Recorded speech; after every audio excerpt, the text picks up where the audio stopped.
반갑습니다. 여러분 라이브 스코어 생중계 및 분석 도와드리고 있는 라스TV 인사드립니다. 먼저 스포츠 정보방 파워볼 정보방 입장은 모든 동영상 고정 댓글 확인해 주시고요. 구독과 좋아요를 눌러주시면 저의 기분이 좋습니다. 저는 스포츠 토토 및 동행복권 파워볼 정보방을 운영하고 있습니다. 모든 정보는 무료로 공유해드리고 있으니 부담 갖지 마시고 문의 주시기 바랍니다. 그럼 프리뷰 시작해 보도록 하겠습니다. 첫 번째 경기는 아틀레티코 마드리드의 FC 포르투의 UC의 주글리브 유정입니다. 16일 오전 4시 아틀레티코의 미누안다 메트로폴리타노에서 펼쳐지는 경기인데요. 먼저 홈팀 아틀레티코에 대해 분석해 드릴게요. 아틀레티코의 올 시즌 변화도 상당합니다. 덴벨레와 토레일라가 원 소속 등으로 들어갔고 모라타가 비톨로 사울 등이 새 팀을 찾아 떠났는데요. 대신 파울로 데 파울 쿠냐 그리즈만 등을 영입하며 전력은 더욱 강해진 느낌입니다. 특히 그리즈만의 복귀가 인상적이네요. 그리즈만은 지난 주말 에스파뇰 원정에 선발 출전하며 복귀전을 치렀습니다. 수아레즈를 중심으로 그리즈만과 코레아가 공격을 이끌었는데요. 아직 세 선수의 호흡은 더 시간이 필요할 것으로 보입니다. 전반에 답답한 공격을 펼치던 아틀레티코는 후반 콘도그비 아르마 로딩 등을 동시에 투입한 뒤 펠릭스와 쿠야까지 넣은 후에야 카라스오의 골로 겨우 동점을 만들었습니다. 카라스코는 추가 시간 르마 역전골까지 도우며 승리 1등 공진이 됐는데요. 아직 새로 합류한 선수들과 조화가 걱정이긴 하지만 베스트 11의 대다수가 기존 선수들로 구성되어 있기 때문에 이번 경기를 준비하는 것은 큰 문제가 없어 보입니다. 다음은 원동팀 포르투에 대해 설명드릴게요. 포르투는 포르투갈 리그 2위를 차지하면서 챔피언스 리그 본선 무대를 밟았습니다. 매번 대회 때마다 복병으로 평가받는 팀이지만 이번 대진호는 너무나 좋지 않은데요. 아틀레티코를 비롯해 리버풀, AC 밀란과 죽음의 조화로 묶였기 때문에 과연 경쟁력을 보일 수 있을지 벌써부터 걱정이 앞섭니다. 포르투는 새 시즌을 앞두고 스쿼드에 큰 변화를 주지 않았는데요. 위드패드 페레라가 PSG로 이적했고 공격수 마레가가 알릴랄로 떠났지만 코스타 베테 카르도스 등을 영입하면서 알천 보강에 성공했습니다.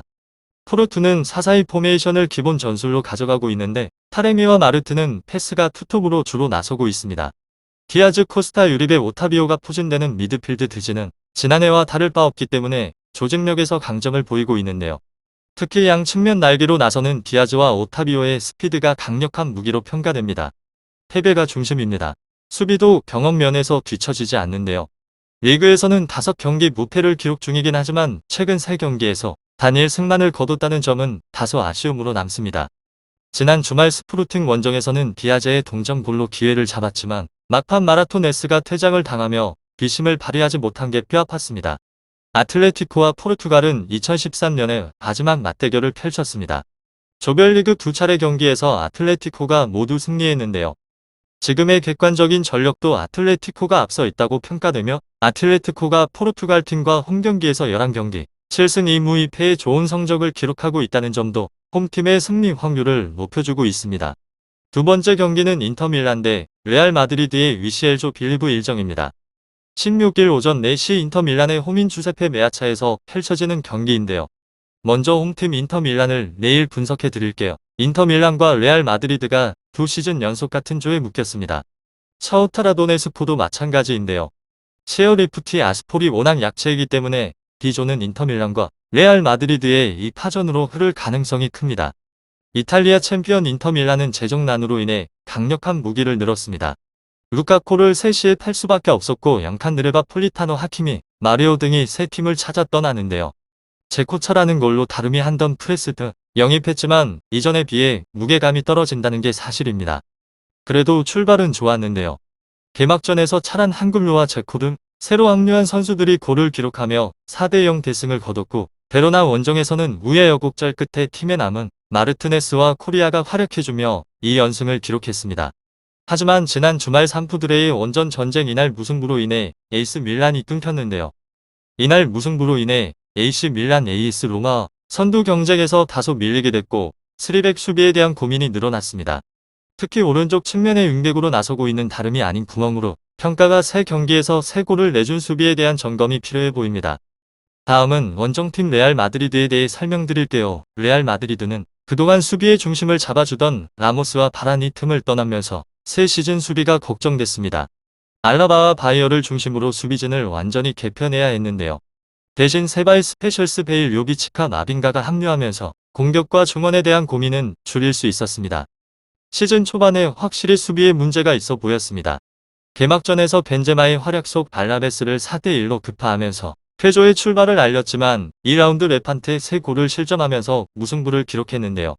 시즌 초반 나초와 밀리탕이 중앙 수비를 구축하고 있는데 라모스의 공백은 물론 조직력에 대한 아쉬움을 지을 수 없었습니다.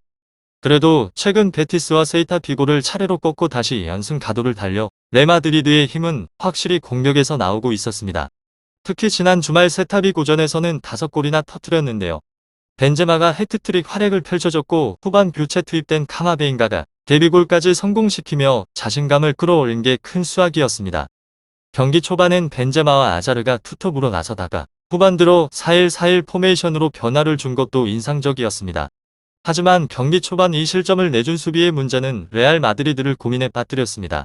인터 밀란과 레알 마드리드 모두 시즌 초반 확실한 약점을 드러내고 있습니다. 두 팀 모두 수비가 불안정한다는 게 특징인데요. 이 약점을 얼마나 잘 보완할 수 있을지가 이번 경기의 성패를 가릴 것으로 보이는데 전술적 변화에 있어서 스쿼드의 폭과 유동성이 좋은 쪽은 레알 마드리드입니다. 레마드리드는 인터밀레 상대 자신감도 있는데요. 지난 시즌에도 2차례 맞대결에서 전승을 기록했고 최근 5경기에서 4승의 높은 성률을 자랑합니다. 이번 경기도 레알 마드리드의 승리를 기대해 보겠습니다. 자, 오늘은 UC의 두 경기를 분석해 드렸습니다. 언제나 스포츠에 100%는 없습니다. 선택은 여러분의 몫입니다.